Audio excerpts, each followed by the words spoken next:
Hey everyone, friends! On this channel, I'll show you how to play Roblox on a computer or laptop. For this, we need to open Start and type in Microsoft Store. Microsoft Store. Here we search for Roblox.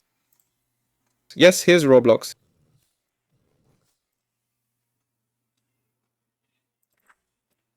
Here's Roblox Windows. Let's go in and download it.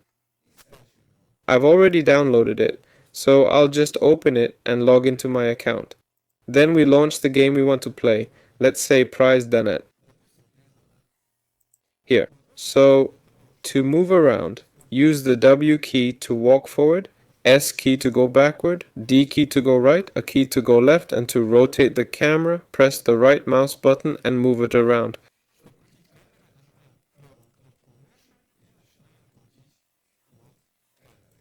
That's all there is to it. This has been with you. See you all later.